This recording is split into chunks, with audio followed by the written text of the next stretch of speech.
Hi, guys, and welcome to Finish It Friday, episode 103. So here's where we left off on Wednesday, and let me tell you, it's been a week. So I kept losing all of my pieces. I usually keep them off to the side here.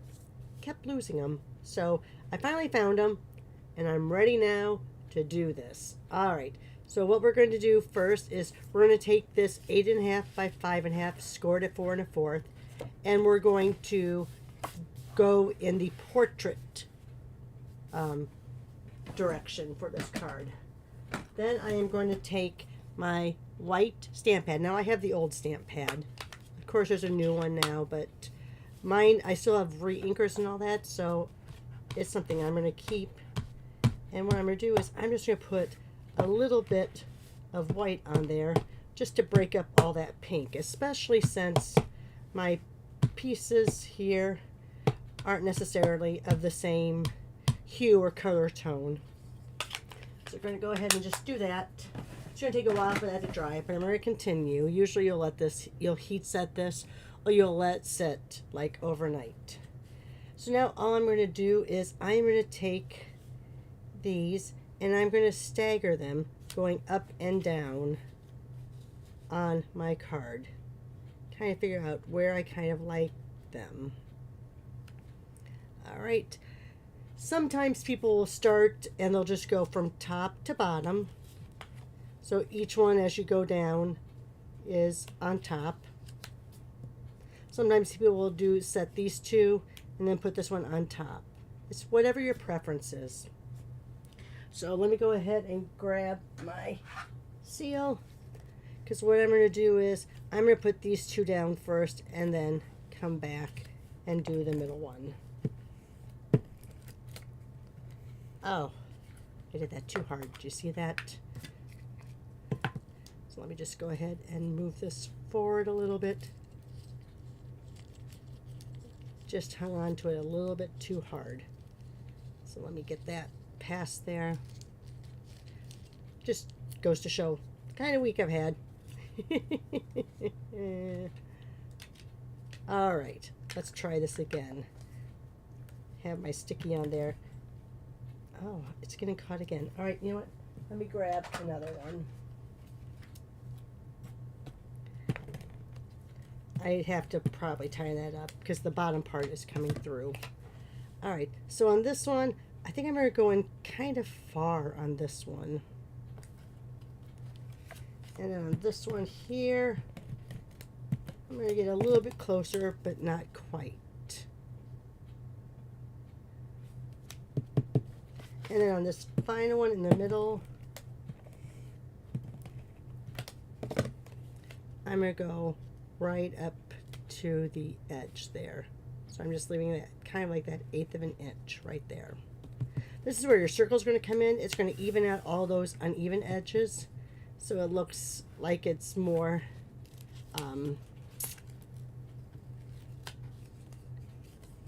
so it's kind of straightens it out. It takes away from any of the edges, and I didn't like the way that one looked a little bit crooked, so I'm going to re-put it down. There you go. So it covers up all this. This doesn't look bad here, how it is on the edge, but this looks a little wild, so that will cover it up and make it look all beautiful. All right. I'm going to be using my Inspiring Snapdragons, because you know I love my Snapdragons. And this is the phrase, inspired by you. What I have done is I have done at an angle so I can put it together and do it as one if I want to, or I can do it as two separate words. So let me go ahead here, kind of line that up even with the lines on my grid paper. Make sure that looks like that's going to fill it up really good. Bring out the Berry Burst.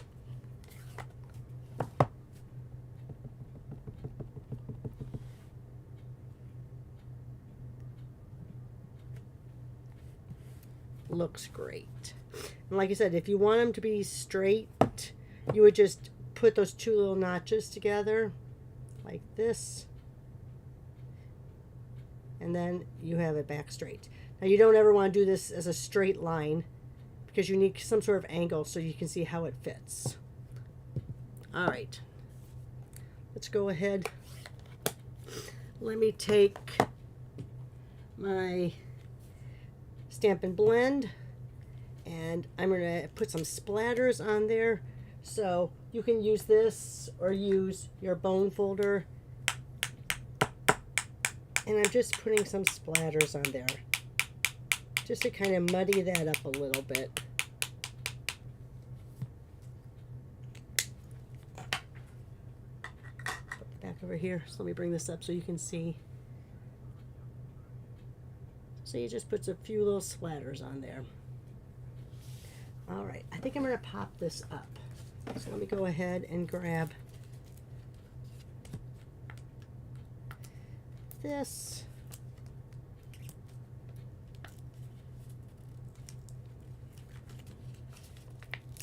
There we go. Some of those little pieces weren't coming off. Put that back up in there. I'm going to go ahead, cover up all those rough edges. All right, and now let's add a few little embellishments. So first thing I'm going to grab out, let me find my partial one. I have one that's partial. I bought a lot of these because, you know, here we go. This is the Dragonflies and Birds. Not sure, I didn't look with the way the weeks was going. I didn't double check to see if they're still available. They were an online exclusive. That's where you would find them.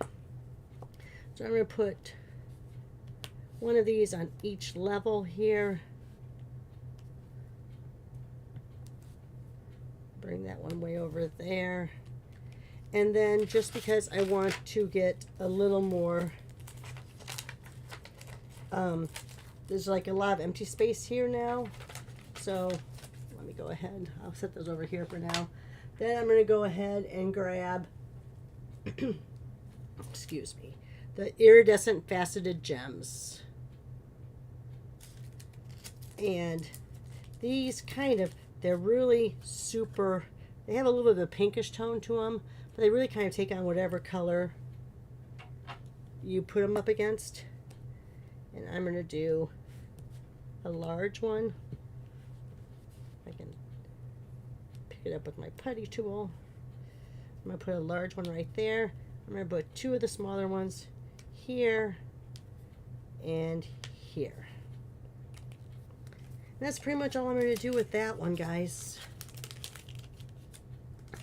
So here you have our card from today. Of course, you could always emboss this, or you could stamp like the dragonflies in the background from that set if you wanted to. I'm just going to leave it like this, just so it's a quick and easy card, because you know I love doing quick and easy. Alright, so let me go ahead and show you. This was the main example. This is from page 22 in the annual catalog. This is the template. It's example number 6 on page 22. So that was the template. The other two cards I did. Here's the first one. Here I took the two pieces that were solid color and I ripped them and flipped them so you could see the white edge on both of those. And then the dragonflies, they're two-tone. I just took the stamp pad to a block and then stamped right onto them. So there's that one. And then this one, I'm going to redo this one. I like this idea, but it didn't quite work the way I wanted to. So here's my 3 strips across. And then I ran this through the plaid 3D supersize embossing folder that's in the September to December mini catalog.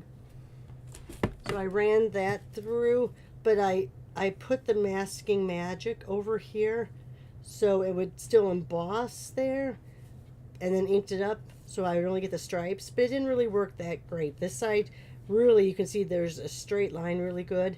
Here, it kind of, I think because this line was so close to where the edge was, it didn't come through, so I tried working with my blend to make it a little bit straighter, and it bled through the card. But here's another one, using that same stamp set, using those same embellishments. Alright guys, that's all there is. Thanks for stopping by and watching. Give me a thumbs up. Send me a comment. Share on your social media. Go to our Facebook page and upload an example you're doing with this template. Most of all, have a great weekend. Thanks guys for stopping by. Bye for now.